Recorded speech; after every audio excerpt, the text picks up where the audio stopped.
दिलावा में बस गईलू तू सजना,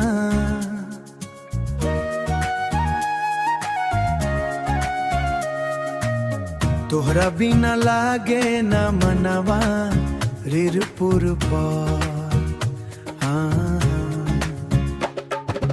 तोहरा नया नवा के जादू चल गईल, दिलावा हमार तोहरे माँ चल गईल। हंसी तोहार लागे चांद के रोशनी,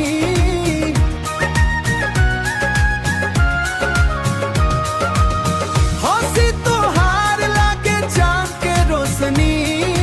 देख तोहरा भूल जानी दुनिया सारी, तोहरे खातिर धड़के ई करे जावा। तू ही बन गईलू जान हमर सजनावा। ए जानू ए जानू, तोहरा बिना सुना लागे दुनिया हो। ए जानू रहब साथे जन्म जन्म हो।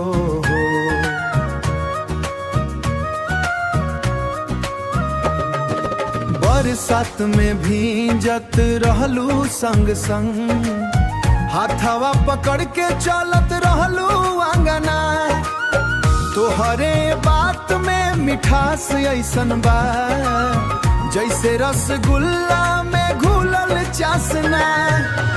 जैसे रसगुल्ला में घुलल चासनी, ए रोज सपना में आवेलू तू। दिलावा के धड़कन वो बन गईलू तू, दिलावा के धड़कन वो बन गईलू तू।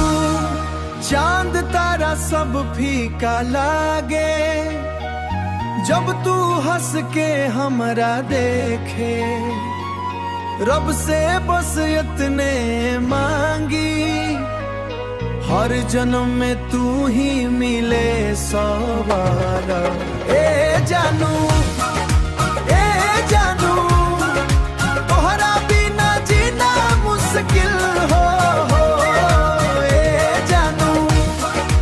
ए जानू तू ही दिल के मंजिल हो। ओ यार,